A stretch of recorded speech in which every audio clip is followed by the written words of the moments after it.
ಸ್ಥಾವರ ಕಳಿವುಂಟು ಜಂಗಮ ಕಳಿವಿಲ್ಲ ಅಂತ. ಈ ಥರ ನಾವು ಅವ್ರನ್ನ ಈ ಭಾಷೆ ಇರೋ ತನಕನೂ ಕನ್ನಡದವರು ಮರೆಯೋಕ್ಕಾಗದೇ ಇರೋವಂಥ ಒಂದು ಜಾತ್ಯತೀತ ಧರ್ಮಾತೀತ, ಅದನ್ನು ನಾವು ಇನ್ನೂ ಒಂದು ಪದ ಅಂತಂದರೆ ಇಡೀ ಪ್ರಪಂಚಕ್ಕೆ ವಿಶ್ವಮಟ್ಟದಲ್ಲಿ ಕೂಡ ಗೌರವ ಕೊಡಬೇಕಾಗಿರೋವಂಥ ಒಂದು ಮಹಾನ್ ವ್ಯಕ್ತಿ. ಅವ್ರ ಬಗ್ಗೆ ನಮಗೆ ಇವತ್ತು ಏನು TV5 ಅವರು ಮಾತಾಡೋಕ್ಕೆ ಅವಕಾಶವನ್ನು ಕೊಟ್ಟು ಇಲ್ಲಿ ಜಾತ್ಯತೀತವಾಗಿ ಅವ್ರು ಹೆಂಗೆ ಬದುಕಿದ್ರು ಅನ್ನೋದನ್ನು ಹೇಳೋಕ್ಕೆ ಅಂತ ಕರೆದಿದ್ದು ನಮಗೆ ತುಂಬ ಹೆಮ್ಮೆ ಅನ್ನಿಸ್ತಿದೆ, ಸಂತೋಷ ಅನ್ನಿಸ್ತಿದೆ.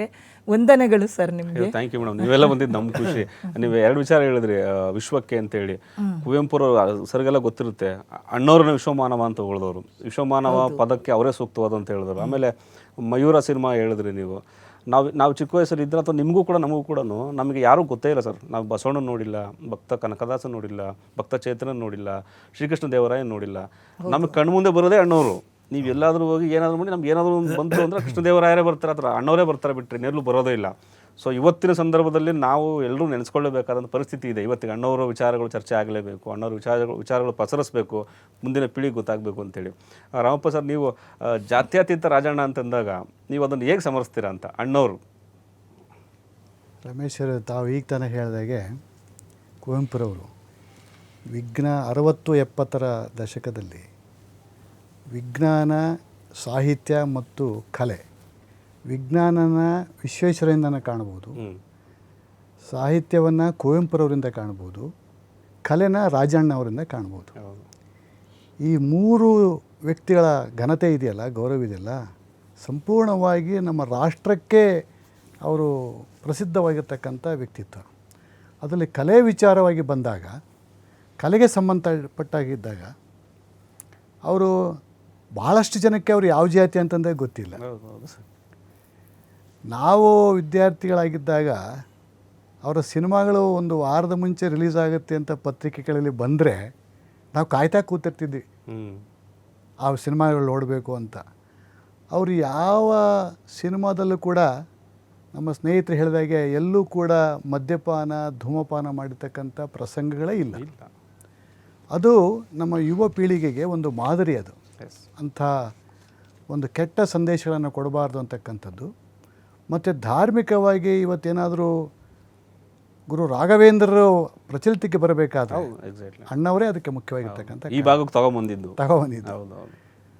ರಾಘವೇಂದ್ರರು ಅಣ್ಣವರು ಬಹುಶಃ ಅದನ್ನು ಹೊರಗಡೆ ತರದೇ ಹೋಗಿದ್ದರೆ ನಮ್ಮ ದಕ್ಷಿಣ ಕರ್ನಾಟಕ ಅಷ್ಟೊಂದು ಪ್ರಸಿದ್ಧಿ ಆಗ್ತಿರ್ಲಿಲ್ವೇನೋ ಅಂತಕ್ಕಂಥದ್ದು. ಅವರು ಪ್ರತಿಯೊಂದು ಹಂತದಲ್ಲೂ ಕೂಡ ಭಾಳ ಸರಳ, ಸಜ್ಜನಿಕೆ ಮತ್ತು ವಿನಮ್ರತೆ ಇದೆಯಲ್ಲ, ಅದು ಇಡೀ ದೇಶಕ್ಕೆ ಮಾದರಿಯಾಗಿರ್ತಕ್ಕಂಥದ್ದು. ಯಾವ ಸಂದರ್ಭದಲ್ಲೂ ಕೂಡ ಅವರು ಉದ್ರೇಕಗೊಳ್ತಿರ್ಲಿಲ್ಲ. ಆಗ ಕಲೆಯಲ್ಲೂ ಕೂಡ ಇತ್ತೀಚೆಗೆ ದಿನಗಳಲ್ಲಿ ಅವ್ರ ಬಗ್ಗೆ ಸ್ವಲ್ಪ ಕಾಂಪಿಟಿಷನ್, ಪೈಪೋಟಿ ಬೇರೆಯವರು ಯಾರೇ ಬಂದರೂ ಕೂಡ ಅಣ್ಣವ್ರನ್ನ ನೋಡ್ತಕ್ಕಂಥ ರೀತಿಯಲ್ಲಿ ಯಾವ ಒಬ್ಬ ನಟನ ಆ ಬೇಡರ ಕಣ್ಣಪ್ಪದಿಂದ ಪ್ರಾರಂಭವಾಗಿರ್ತಕ್ಕಂಥದ್ದು. ಅದರ ನಂತರ ಅವರು ಮಾಡಿರ್ತಕ್ಕಂಥದ್ದು ಕವಿರತ್ನ ಕಾಳಿದಾಸ ಆಗಿರ್ಬೋದು, ಬಬ್ರುವಾಹನ ಆಗಿರ್ಬೋದು, ಭಕ್ತ ಕನಕದಾಸ ಆಗಿರ್ಬೋದು, ಅವರೆಲ್ಲ ಈ ದೇವರ ಒಂದು ಚಿತ್ರಗಳನ್ನೇ ಜಾಸ್ತಿ ಪೌರಾಣಿಕವಾಗಿ ತೋರ್ಪಡಿಸಿ ನಾವು ಕೂಡ ಯಾಕೆ ಈಗ ಆಗಬಾರ್ದು ಅಂತಕ್ಕಂಥ ಒಂದು ಆಲೋಚನೆಯನ್ನು ತರ್ತಕ್ಕಂಥ ವ್ಯಕ್ತಿತ್ವವನ್ನು ಹೊಂದಿರತಕ್ಕಂಥವ್ರು ನಮ್ಮ ಅಣ್ಣವರು. ಹಾಗೆ ಇಂಥ ಅಣ್ಣವರ ಬಗ್ಗೆ ಒಂದೆರಡು ಮಾತುಗಳಲ್ಲಿ ಅಥವಾ ಒಂದು ಕವನ, 1-2 ಕವನದಲ್ಲಿ ಮುಗಿಲಿಕ್ಕಾಗಲ್ಲ. ಅವರ ಜೀವನವೇ ಒಂದು ಆದರ್ಶವಾಗಿರ್ತಕ್ಕಂಥ ಪಾಠವಾಗಿರ್ತಕ್ಕಂಥದ್ದು ನಮ್ಮೆಲ್ಲರಿಗೆ. ಅವ್ರ ದಾರಿದೀಪವಾಗಿರ್ತಕ್ಕಂಥವ್ರು. ಅವರಂಥ ಮೇರು ನಟರನ್ನು ನಾವು ಮತ್ತೆ ಕಾಣಲಿಕ್ಕೆ ಸಾಧ್ಯ ಇಲ್ಲ ಅಂತಕ್ಕಂಥದ್ದು ನನ್ನ ಒಂದು ಅಭಿಪ್ರಾಯ. ನಿಜ ಸರ್, ನೀವು ಹೇಳಿದಾಗೆ ಅಣ್ಣವರು ಬೇಡರ ಕಣ್ಣಪ್ಪನ ಸ್ಟಾರ್ಟ್ ಮಾಡಿದ್ರು. ಅಲ್ಲಿ ನೋಡಿದ್ರೆ ಅಲ್ಲಿ ನಾವು ಯಾಕಂದರೆ ಜಾತ್ಯತೀತ ಅಂತ ಕೂತಿರೋದ್ರಿಂದ ಬೇಡದಿಂದ ಸ್ಟಾರ್ಟ್ ಆಗಿದ್ದು ಕನಕದಾಸರು ಮಾಡ್ತಾರೆ, ಭಕ್ತಚೇತನ ಮಾಡ್ತಾರೆ, ಮತ್ತು ಮಂತ್ರಾಲಯ ಮಹಾತ್ಮೆ ಮಾಡ್ತಾರೆ, ಅದಾದ್ಮೇಲೆ ಚಮ್ಮಾರ ಮಾಡ್ತಾರೆ, ಕಂಬಾರ ಮಾಡ್ತಾರೆ, ಬೇರೆ ಬೇರೆ ಪಾತ್ರಗಳು ಮಾಡ್ತಾರೆ, ಮೀನುಗಾರಿಕೆ ಪಾತ್ರಗಳನ್ನ ಮಾಡ್ತಾರೆ. ಅಂದರೆ ಅಣ್ಣವರು ಈ ಜಾತಿಗೆ ಸೀಮಿತನೇ ಆಗಲೇ ಇಲ್ಲ. ಪ್ರತಿಯೊಂದು ಸಿನಿಮಾ ಮೂಲಕ ಅವ್ರು ಹತ್ರ ಓದಿದ್ದೆ, ಆಡಿಯನ್ಸ್ಗಳ ಮೂಲಕ ಹತ್ರ ಆಗಿದ್ದೆ ಅವ್ರದ್ದು. ಸೊ ಆ ವಿಚಾರ ಇಟ್ಕೊಂಡು ಮೋಹನ್ ಸರ್, ನಿಮಗೆ ಈ ಜಾತ್ಯತೀತ ಅನ್ನೋ ಪದವನ್ನು ಅಣ್ಣವ್ರಿಗೆ ನಾವು ಬಳಸಬಾರ್ದು ಅನ್ನೋದು ನನ್ನ ವಾದ. ಆ್ಯಕ್ಚುಲಿ ಅವರು ಸೆಕ್ಯುಲರೇ. ಓಕೆ, ಜಾತ್ಯತೀತ ಅನ್ನೋದಕ್ಕೆ ಅವ್ರ ಜಾತಿವಾದಿಗಳಲ್ಲ, ಹೌದು, ಕೋಮುವಾದಿಗಳು ಅಲ್ಲ, ಹೌದು, ಕಮ್ಯುನಲ್ಲೂ ಅಲ್ಲ, ಜಾತಿವಾದಿನೂ ಅಲ್ಲ. ಯಾಕಂದ್ರೆ ಅವರು ಒಂದು ಕಡೆ ಹೇಳ್ತಾ ಇದ್ದಾರೆ, ನೀವು ಪ್ರೊಫೆಸರ್ ಬರ್ಗೂರು ರಾಮಚಂದ್ರಪ್ಪ ನಮ್ಮ ಮೇಷ್ಟ್ರು ಅವ್ರು ಅವಾಗ ತುಂಬ ಆತ್ಮೀಯರು ಅವ್ರ ಕುಟುಂಬದೊಟ್ಟಿಗೆ. ನೀವು ಅವ್ರನ್ನೊಂದು ಇಂಟರ್ವ್ಯೂ ಮಾಡಬೇಕು. ಲೈನಪ್ಪಲ್ಲಿ ಇದೀನಿ ಸರ್, ಸಿಗ್ತಾ ಇಲ್ಲ ನನಗೆ ಅವರು. ವಿಶೇಷವಾಗಿ ಬೇಕಾದ್ರೆ ನಾನು ಮೇಷ್ಟ್ರಿಗೆ ಮಾತಾಡ್ತೀನಿ ಪ್ಲೀಸ್. ಬರ್ಗೂರು ಮೇಷ್ಟ್ರಿಗೆ ನೀವು ಕರೆಸ್ತಾರೆ, ಇಡೀ ಏನು ರಾಜಣ್ಣವರ ಇಡೀ ಕುಟುಂಬ ರಾಜಣ್ಣವರ ಎಲ್ಲ ಹೇಳ್ತಾರೆ. ಬರ್ಗೂರು ಮೇಷ್ಟ್ರು ಒಂದು ಸಾರಿ ಮಾತನಾಡ್ತಾ ಇರ್ಬೇಕಾದ್ರೆ ರಾಜಣ್ಣವ್ರು ಹೇಳಿದ್ರಂತೆ, ನೋಡಿ ನನಗೆ ಎಲ್ಲ ಜಾತಿಯ ಜನರ ಅನ್ನವ ಕೊಟ್ಟಿದ್ದಾರೆ ನನಗೆ, ನನಗೆ ಇಂಥ ಜಾತಿ ಅಂತ ಎಲ್ಲ ಜಾತಿಯವರ ಅನ್ನವನ್ನು ನಾನು ತಿಂದಿದ್ದೀನಿ. ಹಾಗಾಗಿ ನಾನು ಯಾವ ಜಾತಿಗೆ ಸೇರಿದ್ದೀನಿ? ನಾನು ಎಲ್ಲ ಜಾತಿಗೆ ಸೇರಿದ್ದು, ನನ್ನಲ್ಲೇನು ಜಾತಿ ಏನಿಲ್ಲ, ನಾನು ಎಲ್ಲ ಜಾತಿಗೂ ಸೇರಿದವನು. ನಾನು ಮೊನ್ನೆ ಹಿಂಗೆ ಯಾರ್ದೋ ನಮ್ಮ ಸ್ನೇಹಿತರ ಮನೆಗೆ ಹೋದವಾಗ ಕಾಮನ ಬಿಲ್ಲು ತುಂಬ ವರ್ಷಗಳಾಗಿತ್ತು ನೋಡಿ, ಈಗ ರಿಲೀಸ್ ಮಾಡಿದೆ ನೋಡಿ, ಕಣ್ಣಲ್ಲಿ ಹಂಗೆ ನೀರು ಬರ್ತಾಯಿತ್ತು. ಆ ಇಬ್ಬರು ಮಕ್ಕಳು ಆಟ ಆಡ್ತಾಯಿದ್ದಾರೆ, ಇವರೊಳಗೆ ನಾನು ನಿಮ್ಮ ಜೊತೆಲಿ ಆಡ್ತೀನಿ ಅಂತೆ. ಪೂಜಾರಪ್ಪ ನಮ್ಮ ಜೊತೆಯಲ್ಲಿ ಆಡ್ತಾರಂತೆ ಬರ ಅಂತ. ನೀನು ಯಾವ ಜಾತಿನ? ನಾನು ಒಕ್ಕಲಿಗ ಅಂತ ಒಬ್ಬನು. ನೀನು ಯಾವ ಸ್ವಾಮಿ? ನಾನು ಹರಿಜನ್ ನನ್ನ ಸ್ವಾಮಿ ಅಂತ. ಇವ್ರ ಜೊತೆಲಿ ಆಡ್ತಾ ಇದೆಯಲ್ಲೋ, ನಾಳೆ ಅವ್ರು ಹೊಡೆದ್ರೆ ಏನೋ ಯಾಕೆ ಹೊಡಿತಾರೆ ಬಿಡಿ ಸ್ವಾಮಿ ಅಂತ. ನಿಮ್ಗಿರ್ತಕ್ಕಂಥ ಬುದ್ಧಿ ನಮಗಿಲ್ವಲ್ಲೋ, ನಿಮ್ಮ ಮಕ್ಕಳಿಗಿರ್ತಕ್ಕಂಥ ಮನಸ್ಸು ನಮಗಿಲ್ವಲ್ಲ. ಅಂದರೆ ಜಾತಿ ರಹಿತವಾದಂಥ ಒಂದು ಸಮಾಜವನ್ನು ನೆನಪು ಮಾಡ್ಕೊಳ್ಳೋದಿದೆಯಲ್ಲ, ಅದು ಸಾಧ್ಯ ಆಗಿರೋದು ರಾಜಣ್ಣವ್ರಿಗೊಬ್ಬರಿಗೆ. ಕರ್ನಾಟಕದ ನೆಲದಲ್ಲಿ ಈ ನಮ್ಮ ಶರೀಫ್ ಸಾರ್ ಹೇಳ್ದಂಗೆ ಅಲ್ಲ ಅಲ್ಲ ಓ ಅಲ್ಲ ಅಂತ ಏನಿದೆಯಲ್ಲ, ಅದು ಅದ್ಭುತವಾದಂಥ ಸೂಪರ್ ಹಿಟ್ ಆದಂಥದ್ದು. ಇವತ್ತಿಗೂ ಅದು ಅಲ್ಲ ಅಲ್ಲ ಸೂಪರ್ ಹಿಟ್ ಆದಂಥದ್ದು. ಆಮೇಲೆ ವಿಶೇಷವಾಗಿ ತಳ ಸಮುದಾಯಗಳಲ್ಲಿ ಹೆಚ್ಚು ಪ್ರಭಾವ ಬೀರೋದು. ಯಾಕಂದರೆ ಅವರಲ್ಲಿ ಅನೇಕ ಈ ಚಟುವಟಿಕೆಗಳಿದ್ವಲ್ಲ, ಅವ್ರಿಗೆ ಒಂದು ಸ್ಕೂಲ್ ಶಿಕ್ಷಣದ ಕೊರತೆ ಇತ್ತು, ಒಂದು ಸಂಸ್ಕಾರದ ಒಂದು ರೀತಿ ನೀತಿಗಳು. ಈಗ ನಮ್ಮೂರಲ್ಲಿ ಒಂದು ಬ್ರಾಹ್ಮಣರ ಒಂದೇ ಒಂದು ಮನೆ ಇರೋದು. ನಾವು ಬೆಳಗ್ಗೆ 4 ಗಂಟೆ 5 ಗಂಟೆಗೆ ಎಲ್ಲರೂ ಹೋಗ್ಬೇಕಾದ್ರೆ ಅಷ್ಟೊತ್ತಿಗೆ ಅವ್ರ ಮಕ್ಕಳೆದ್ದು ಓದೋರು. ನಮ್ಮ ಮಕ್ಕಳು ಎದ್ದೇಳೋದು 7 ಗಂಟೆಗೆ 8 ಗಂಟೆಗೆ. ಅಂದರೆ ಅಂಥ ಸಮುದಾಯಗಳಲ್ಲಿ ಒಂದು ನೀತಿಯನ್ನು ನಾವು ಹೆಂಗೆ ಬದುಕಬೇಕು, ಹೆಂಗೆ ಇರಬೇಕು, ಹೆಣ್ಣು ಸಂಸಾರ ಅಂದರೆ ಏನು ಅಂತ. ನಾನು ಅದಕ್ಕೆ ಬರ್ಗೂರು ಮೇಷ್ಟ್ರು ಒಂದು ಕಡೆ ಹೇಳ್ತಾಯಿದ್ರು, ಯಾವುದೋ ಒಂದು ಇಂಟ್ರ್ಯೂವಲ್ಲಿ ಹಿಂಗೆ ಮಾತಾಡ್ತಾ ಇರಬೇಕಾದ್ರೆ, ಯಾವುದೇ ಒಂದು ಕುಟುಂಬ ತುಂಬ ಚೆನ್ನಾಗಿ ಬದುಕಬೇಕು, ಅದು ತುಂಬ ಚೆನ್ನಾಗಿದೆ ಅಂದರೆ ನೀವು ಫಸ್ಟ್ ರಾಜ್ಕುಮಾರ್ ಸಿನಿಮಾ ನೋಡ್ರಿ. ನೀವು ರಾಜ್ಕುಮಾರ್ ಸಿನಿಮಾ ನೋಡಿದ್ರೆ ನಿಮ್ಮ ಬದುಕನ್ನು ನೀವು ಕಟ್ಕೊಳ್ತೀರಿ. ಹೆಂಗೆ ಬದುಕಬೇಕು, ಹೆಂಗೆ ಇರಬೇಕು, ನೀವು ಒಬ್ಬ ಮನುಷ್ಯ ಆದವನು ಹೆಂಗೆ ಬದುಕಬೇಕು ಅನ್ನೋದು, ಅದು ಯಾವುದೇ ಜಾತಿಯವನಾಗಿರಲಿ ಯಾವುದೇ ಧರ್ಮದವರಾಗಿರಲಿ, ನೀವು ಹೆಂಗೆ ಬದುಕಬೇಕು ಅಂತ ನೀವೇನಾದ್ರೂ ಕಲಿಬೇಕಂದ್ರೆ ನೀವು ಫಸ್ಟ್ ರಾಜ್ಕುಮಾರ್ ಸಿನಿಮಾ ನೋಡ್ರಿ. ಆಮೇಲೆ ಕೌಟುಂಬಿಕವಾದಂಥ ಸಮಸ್ಯೆಗಳಿದೆಯಲ್ಲ, ಅದು ಬಗೆಹರಿಬೇಕಾದ್ರೆ ನೀವು ರಾಜ್ಕುಮಾರ್ ಸಿನಿಮಾ ನೋಡ್ರಿ. ಯಾವ ಜಾತಿಗೂ ಸಂಬಂಧ ಇಲ್ಲ, ಎಲ್ಲರೂ ನೋಡ್ಬೋದು, ಎಲ್ಲರೂ. ಆಮೇಲೆ ಅಲ್ಲಿ ಒಂದು ಸಾರಿ ಕೋಲಾರದಲ್ಲಿ ಶತಮಾನೋತ್ಸವ ಆದ ಒಂದು ಸಿನಿಮಾ ಶತಮಾನೋತ್ಸವ ಕೋಲಾರದಲ್ಲಿ ಒಂದು ಕಾರ್ಯಕ್ರಮ ಇತ್ತಂತೆ. ಅದರ ಅಧ್ಯಕ್ಷತೆಯನ್ನು ಅನ್ನಕೃಷ್ಣ ರಾಯರು, ತುಂಬ ಅದ್ಭುತವಾದಂಥ ಇವರು, ಅವರು ವಹಿಸಿದ್ರಂತೆ. ಅವರು ಮಾತನಾಡ್ತಾ ರಾಜಣ್ಣವ್ರಿಗೊಂದು ಮಾತು ಹೇಳ್ರಂತೆ, ನೋಡಿ ನಿಮ್ಮ ಅಭಿಮಾನಿ ನಾನು, ನಿಮ್ಮನ್ನು ತುಂಬ ಅಭಿಮಾನಿ, ನಾನು ತುಂಬ ಹಚ್ಕೊಂಡಿದ್ದೀನಿ, ನಿಮ್ಮನ್ನು ಬಿಟ್ಟರೆ ಬೇರೆ ಇಲ್ಲ. ಆದರೆ ನನ್ನೊಂದು ಸಲಹೆ ಏನು ಅಂದರೆ, ನೀವು ಅರ್ಧ ಬರ್ಧ ಬಟ್ಟೆ ಹಾಕ್ಕೊಳ್ಳೋದು, ಹಂಗಿಂಗೆ ಆಡೋದು ಅದಿಷ್ಟ ಇಲ್ಲ, ಅದು ಮಾಡಬೇಡ್ರಿ ಅಂದಂತೆ. ಆವಾಗ ರಾಜಣ್ಣವರು ಹೌದು ಯಾಕೆ ಹಿಂಗೆ, ಅವರು ಕಥಾನಾಯಕನ ಕಥೆಯಲ್ಲಿ ಹೇಳ್ಕೊಂಡಿದ್ದಾರೆ ಅದನ್ನು. ನನಗೆ ಅಲ್ಲ ರುಕೋಜಿರಾವ್ ಅಲ್ಲ, ಚಿ ದತ್ತರಾಜ್, ನಮ್ಮ ಚಿ ಉದಯಶಂಕರ್ ಅವ್ರ ತಮ್ಮ.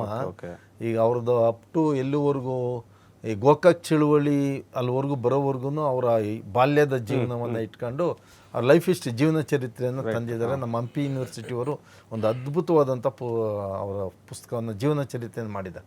ತುಂಬ ಜನ ತಂದಿದ್ದಾರೆ, ನಾನು ತುಂಬ ಪುಸ್ತಕಗಳು ಓದಿದ್ದೀನಿ. ಬಟ್ ನಾನು ಹೆಚ್ಚು ರಾಜ್ಕುಮಾರ್ ಅವ್ರದ್ದೇ ಆ ಕಾಲಘಟ್ಟದಲ್ಲಿ ಸುಮಾರು 160-170 ಸಿನಿಮಾ ನೋಡಿದ್ದೆ ನಾನು. ನಮಗೆ ಸ್ಕೂಲ್ ಇದರಲ್ಲಿ 170 ಸಿನಿಮಾ ನೋಡಿದ್ದೀರಾ ಸರ್? ಅವಾಗೆ 170 ನೋಡಿದ್ದೆ ನಾನು. 200 ಮೇಲೆ ಮಾಡಿದ್ದಾರೆ ಅವರು. 210 ಬಂದಿದ್ದಾರೆ. ನಾನೀಗ ಒಂದು 20 ವರ್ಷಕ್ಕಿಂತಲೇ ಒಂದು 170 ಸಿನಿಮಾ ನೋಡಿದ್ದೆ ರಾಜ್ಕುಮಾರ್ ಅವರು. ಅಂದರೆ ಅಷ್ಟು ಹತ್ತಿರದಲ್ಲಿದ್ದಂಥವ್ರು. ಆಮೇಲೆ ರಾಜಣ್ಣರು ಬದುಕಿರೋವರೆಗೂ ಅವ್ರ ಬಗ್ಗೆ ಯಾವುದೇ ರೀತಿಯಾದಂಥ ನಮಗಿಲ್ಲ. ಮತ್ತು ಅವರೆಲ್ಲ ಚಳುವಳಿಗಳಲ್ಲೂ ಸಕ್ರಿಯವಾಗಿ ಭಾಗವಹಿಸಿದ್ದೀನಿ. ನಾನು ಮೊದಲೇ ಹೇಳ್ತಾ ಇದ್ದೆ, ನಮ್ಮ ತಾಯಿಯವರು ಒಂದು ಸಣ್ಣ ಸೈಕಲ್, ತುಂಬ ಕಷ್ಟದಿಂದ ಅವಾಗ 120-130 ರೂಪಾಯಿಗೆ ಒಂದು ಹಳೆ ಸೈಕಲ್ ತೆಗೆದುಕೊಟ್ಟಿದ್ರು. ಈ ಗೋಕಾಕ್ ಚಳುವಳಿ ಸಂದರ್ಭದಲ್ಲಿ ರಾಜಣ್ಣವ್ರು ಬರ್ತಾಯಿದ್ರು, ನಾವೆಲ್ಲ ಮೆರವಣಿಗೆ ಬರ್ತಾಯಿದ್ರಿ. ಈ ಪಲ್ವಿ ಥಿಯೇಟ್ರ್ ಹತ್ರ ಒಂದು ಸಿನಿಮಾ, ತಮಿಳ್ ಸಿನಿಮಾ ಓಡ್ತಾಯಿತ್ತು. ನಾವೆಲ್ಲ ಥಿಯೇಟ್ರಿಗೆ ನುಗ್ಗಿದ್ರಿ, ಏನೋ ಹುಡುಗರು ಅವಾಗ ನುಗ್ಗಿದ್ರಿ, ಗೋಲಿಬಾರ್ ಆಗೋಯ್ತು, ನಮ್ಮ ಸೈಕಲ್ಲು ಹೋಯ್ತು, ನಾವೆಲ್ಲ ಉಳಿದಿದ್ದು ಕಷ್ಟ. ಇದರಲ್ಲಿ ಬಸವನಗುಡಿಯಲ್ಲಿ ಹಂಗೆ ಆಯಿತು. ಈ ಥರ ಅನೇಕ ಘಟನೆಗಳು. ಹಾಗಾಗಿ ರಾಜಣ್ಣವರು ಯಾವುದೇ ಒಂದು ಜಾತಿಗೆ ಸೀಮಿತವಾಗಿರೋದಿಲ್ಲ. ಕಾಮನ ಬಿಲ್ಲು ಅಂತೂ ನೀವು ಅದು ಪದೇ ಪದೇ ನಮ್ಮನ್ನು ಕೆದಕ್ತಾ ಇರ್ತದೆ. ಅವ್ರು ಯಾವ ಜಾತಿಗೂ ಸೇರಿದವರಲ್ಲ, ಎಲ್ಲ ಜಾತಿಗಳನ್ನು, ಎಲ್ಲ ಬಡವರು, ಆಮೇಲೆ ಕಾರ್ಮಿಕರ ಪರವಾಗಿ ದುಡಿಯೋ ವರ್ಗ ಏನಿದೆ, ಶ್ರಮಜೀವಿಗಳೇನಿದೆ, ಅದರ ನೀವು ನೋಡ್ಬೋದು. ಈಗ ಅನೇಕ ಜವಳಿ ಪಾತ್ರವನ್ನು ಮಾಡಿದ್ದಾರೆ, ಬಟ್ಟೆ ಮಾಡೋದು ಎಲ್ಲ ಸಾಲಿಗನ್ ಪಾತ್ರ ಮಾಡಿದ್ದಾರೆ, ಅಕ್ಕಸಾಲಿಗನ್ ಮಾಡಿದ್ದಾರೆ, ಕುಂಬಾರರು ಮಾಡಿದ್ದಾರೆ, ವಾಲ್ಮೀಕಿ ಮಾಡಿದ್ದಾರೆ, ಆಮೇಲೆ ಬ್ರಾಹ್ಮಣರ ಪುರೋಹಿತರ ಕಾಮನ ಬಿಲ್ಲಲ್ಲಿ ಪುರೋಹಿತರಾಗಿ ಅದು ಮಾಡಿದ್ದಾರೆ. ಅಂದರೆ ಎಲ್ಲ ಪಾತ್ರಗಳಿಗೆ ಸಾರ್ ಹೇಳ್ದಂಗೆ ಜೀವ ತುಂಬಿದ್ದಾರೆ ಎಲ್ಲ. ಈಗ ನಾವು ಕೃಷ್ಣದೇವರಾಯನ್ ನೋಡಿಲ್ಲ, ಆ ಪಾತ್ರ ಮಾಡೋದ್ರ ಬಗ್ಗೆ ಅವ್ರನ್ನ ನಮ್ಮನ್ನು ಪರಿಚಯ ಮಾಡಿಸಿದ್ದಾರೆ ಒಂದು ಐತಿಹಾಸಿಕವಾಗಿ. ಒಂದು ಭಕ್ತ ಪ್ರಹ್ಲಾದ ಅದು ಎಂಥ ಅದ್ಭುತವಾದಂಥ. ಅನ್ಫಾರ್ಚುನೇಟು ನಾವು ರಾಜ್ಕುಮಾರ್ ಸಿನಿಮಾ ರಿಲೀಸ್ ಆದರೆ ಫಸ್ಟ್ ಶೋ ಮಾರ್ನಿಂಗ್ ಶೋ ನೋಡಬೇಕು ಮತ್ತು ಫಸ್ಟ್ ಶೋ ನೋಡಬೇಕು, ಹಿಂಗೆ ನಮ್ಮ ಪದ್ಧತಿಗಳು. ಅದು ನೋಡಿದ್ರೆ ನಾವು ನೋಡೋದೇ ಸಮಾಧಾನ. ನಾನು ಮಾರ್ನಿಂಗ್ ಶೋ ನೋಡ್ಕೊಂಡು ಫಸ್ಟ್ ಶೋ ಕಪಾಲಿಗೆ ಬಂದು ಥಿಯೇಟರ್ ಬಿದ್ದು ಹೋಗ್ಬಿಡ್ತು, ಉಳಿದಿತ್ತು ಹೆಚ್ಚು ನಾವು. ಅಂದರೆ ಈ ಥರ ತುಂಬ ಜಸ್ಟ್ ಮಿಸ್ ಆಗಿದ್ರಲ್ಲ ಸರ್, ಜಸ್ಟ್ ಮಿಸ್ಗಳು. ನಾವು ಗೋಕಾಕ್ ಚಳುವಳಿಯಲ್ಲಿ ಒಂದು 2 ಸಾರಿ ಜಸ್ಟ್ ಮಿಸ್ ಆಗಿದ್ದೀನಿ. ಗೋಕಾಕ್ ಚಳುವಳಿ ಹಲ್ಸೂರಲ್ಲಿ ಒಂದು ಆದರ್ಶ ಥಿಯೇಟ್ರು ಅಂತ ಇತ್ತು. ಆಲೂಜೇನು ಸಿನಿಮಾ ಅವಾಗ ತಾನೇ ರಿಲೀಸ್ 82 ಅಲ್ಲಿ. ನಾವು ಬಾಲ್ಕನಿಯಲ್ಲಿ ಕುಳಿತುಕೊಂಡು ಗುಂಡೂರಾವ್ ಅವರಿಗೆ ಧಿಕ್ಕಾರ, ರಾಜಣ್ಣರಿಗೆ ಜೈ, ಪೊಲೀಸರು ಒಳಗಡೆ ಬಂದು ಲಾಠಿ ಚಾರ್ಜ್ ಮಾಡಿದ್ದಾರೆ. ಹೊಡೆದಿದ್ದಾರೆ ಅದು ಹಂಗೆ ಏಟುಗಳು ತಿಂದಿದ್ವಿ. 82 ಅಲ್ಲಿ 40 ವರ್ಷ ಮೇಲೆ ಆಗೋಯ್ತು. ಹಾಗಾಗಿ ರಾಜಣ್ಣವರು ನಮ್ಮಂಥ ತಳ ಸಮುದಾಯದಿಂದ ಬಂದಂಥ ನಮ್ಮವ್ರಿಗೆ ಒಂಥರ ಸ್ಫೂರ್ತಿ ಆದರು. ಅದು ಸ್ಫೂರ್ತಿ ಆಗೋದ್ರ ಜೊತೆಗೆ ಒಂದು ಬದುಕನ್ನು ಕಟ್ಟಿಕೊಟ್ರು, ಹೆಂಗೆ ಬದುಕಬೇಕು. ಸಾರ್ ಹೇಳ್ತಾಯಿದ್ರು, ಶರೀಫ್ ಸರ್ ಅವರು ಸಿನಿಮಾಗಳಲ್ಲಿ ಸಿಗರೇಟ್ ಇಲ್ಲ, ಡ್ರಿಂಕ್ಸ್ ಇಲ್ಲ, ಕ್ಯಾಬ್ರೆ ಡ್ಯಾನ್ಸ್ಗಳಿಲ್ಲ, ಬಟ್ಟೆನೂ ಕೃಷ್ಣರಾಜ್ ಹೇಳ್ದಂತೆ ಇನ್ನು ಮುಂದೆ ಯಾವುದೇ ಅರ್ಕಲು ಅರ್ಧಂತ ಬರ್ದಾದ ಈಗ ಹಾಕೊಂಡು ಮತ್ತು ಆ ಥರ ನೀವು ಹಾಕದೆ ಅಂದರೆ ನಮಗೆ ನೋವಾಗ್ತದೆ ಅಂತ. ಆವತ್ತು ಅವರು ಡಿಸೈಡ್ ಮಾಡೋದು ಇನ್ನು ಮುಂದೆ ಆ ಥರ ಮಾಡಬಾರ್ದು ಅಂತ. ಮತ್ತು ಎಲ್ಲವೂ ಒಂದು ಕಡೆ ಏನಂದರೆ ನೋವು, ಈ ನೀವು ಜಕಣಾಚಾರಿ ಸಿನಿಮಾ ಶೂಟಿಂಗಲ್ಲಿ ಅವ್ರು ಮಾಡಿದಂಥ ಅವಮಾನ, ಅವ್ರನ್ನ 3 ದಿವಸ ಅವ್ರಿಗೆ ಮೇಕಪ್ ಎಲ್ಲ ಮಾಡಿ ಕಡೆಗೆ ನೀವು ಬೇಡ ಅಂತ ಹೇಳಿದವಾಗ ಅವ್ರ ಹತ್ರ ₹1 ಇರಲಿಲ್ಲಂತೆ ಜೋಪಲ್ಲಿ. ಅವ್ರು ಯಾರೋ ರಿಲೇಟಿವ್ ಒಬ್ಬ ಬ್ಯಾಂಕ್ ಎಂಪ್ಲಾಯಿ ಅವ್ರನ್ನ ಕರ್ಕೊಂಡೋಗಿ ಅಲ್ಲಿ ಶೂಟಿಂಗ್ ಹತ್ರ ಬಿಟ್ಟು ಹೋಗಿದ್ರಂತೆ. ಇವ್ರಿಗೆ ದಾರಿನೂ ಸರಿಯಾಗಿ ಗೊತ್ತಿಲ್ಲ ಅಂತ. ಎಂಥ ಮುಗ್ಧರು ಅಂದರೆ. ಆಮೇಲೆ ಹೆಂಗೋ ಆ ದಾರಿನ ಉಟ್ಕೊಂಡು ಬ್ಯಾಂಕಿಗೆ ಹೋಗಿ ಅಲ್ಲಿಂದ ಮನೆಗೆ ಡ್ರಾಪ್ ತಗೊಂಡು ಆ ನಂತರದಲ್ಲಿ ಕಲ್ಯಾಣ್ ಕುಮಾರ್ನ ತಗೊಂಬಂದರೆ ಈ ಜಾತಿ ವ್ಯವಸ್ಥೆ ಒಳಗಡೆ ಆ ನೋವಕ್ಕೂ ಅವರು ಇದಾಗಿದ್ದಾರೆ. ಬಟ್ ಅದನ್ನು ಎಲ್ಲೂ ಹೇಳ್ಕೊ ಆ ನೋವು ಪರ್ಸನಲ್ ಆಗಿ ಆಯಿತು ಅಂತ ಬಿಟ್ಟಿದ್ದಾರೆ. ಅಂದರೆ ಅವನ್ನೆಲ್ಲವನ್ನು ನುಂಗಿದ್ದಕ್ಕೆ ಆ ಮಟ್ಟಕ್ಕೆ. ಆಮೇಲೆ ಯಾರನ್ನು ದೂಷಣೆ ಮಾಡೋಕ್ಕೆ ಹೋಗಿಲ್ಲ, ಇವರಿಂದ ನನಗೆ ಮೋಸ ಆಗಿದೆ, ಇವರಿಂದ ನನಗೆ ಅನ್ಯಾಯ ಆಗಿದೆ ಅಂತ ಎಲ್ಲೂ ಹೇಳೋಕ್ಕೆ ಹೋಗಿಲ್ಲ. ಅದಕ್ಕೆ ನಾನು ಹೇಳಿತ್ತು, ನೀವು ಬರ್ಗೂರು ಮೇಷ್ಟ್ರನ್ನ ಒಂದು ಸಾರಿ ಕುಳ್ಳಿಸ್ಬೇಕು. ಬರ್ಗೂರು ಮೇಷ್ಟ್ರನ್ನ ಕುಳಿಸಿದ್ರೆ ಈ ಕಾರ್ಯಕ್ರಮಕ್ಕೆ ಒಂದು ಅರ್ಥ ಬರ್ತದೆ, ಒಂದು ಶಕ್ತಿ ಬರ್ತದೆ. ಆಮೇಲೆ ಯಾಕಂದರೆ ಅವ್ರ ಕುಟುಂಬದೊಟ್ಟಿಗೆ ರಾಜಣ್ಣವರು ಅವ್ರ ಮನೆಗೆ ಆವಾಗ ಹೋಗೋರಂತೆ. ಅವರ ಕಥಾನಾಯಕನ ಕಥೆಯಲ್ಲಿ ಬರ್ಕೊಂಡಿದ್ದಾರೆ ಅವರು. ಒಂದು ಸಾರಿ ಇದ್ಕಿದ್ದಂಗೆ ಅವ್ರ ಮನೆಗೆ ಬಂದ್ರಂತೆ. ಇಲ್ಲ ಸರ್ ನಾನೇ ನೀವು ದೊಡ್ಡವರು ಏನಂತೆ ಅಂತ ಅವ್ರ ಮನೆಗೆ. ಅಂದರೆ ಎಷ್ಟು ಸರಳವಾಗಿದ್ದರು. ಈ ಮೊದಲು ಬರ್ಗೂರು ಮೇಷ್ಟ್ರು ರಾಜಣ್ಣವ್ರ ಮನೆಗೆ ಹೋದರೆ ಪುನೀತ್ ಅವರು ಇನ್ನೂ ಸಣ್ಣ ಹುಡುಗರು ನಮಸ್ಕಾರ ಸಾರ್ ಅನ್ನೋರಂತೆ. ಅಂಕಲ್ಲು ಫಸ್ಟ್ ಅವ್ರ ಕಾಲಿಗೆ ಬೀಳು, ತಪ್ಪಾಯ್ತು ಅಂತ ಕೇಳೋದು. ಆಮೇಲೆ ಅಣ್ಣ ಅಂತ ಅನ್ನೋದಕ್ಕೆ ಪುನೀತ್ ಅವರು. ಅಂದರೆ ಅವ್ರೂ ಬದಲಾವಣೆ ಆಗಿತ್ತು, ಅದಕ್ಕೆ ಕಾರಣ ರಾಜಣ್ಣವರು. ಆಮೇಲೆ ನಮ್ಮಂಥವ್ರು ಬದಲಾವಣೆ ಆಗಿದ್ದಕ್ಕೆ ರಾಜಣ್ಣವರು. ಹಾಗಾಗಿ ಎಲ್ಲ ಜಾತಿಯ ಅಭಿಮಾನಿಗಳಿದ್ದರು. ಅವರ ಮಾತಿನಲ್ಲಿ ಹೇಳೋದಾದರೆ ಎಲ್ಲ ಜಾತಿಯ ಜನರ ಅನ್ನವನ್ನು ನಾನು ತಂದಿದ್ದೀನಿ. ನಾನು ಯಾವ ಜಾತಿ ಅಂತ ಹೇಳಿ, ಯಾವ ಜಾತಿ ಅನ್ನನ ನಾನು. ಹಾಗಾಗಿ ಅಭಿಮಾನಿ ದೇವರುಗಳೇ ಅಂತ ಕರೆದವ್ರು ಫಸ್ಟ್ ಅವರೇ.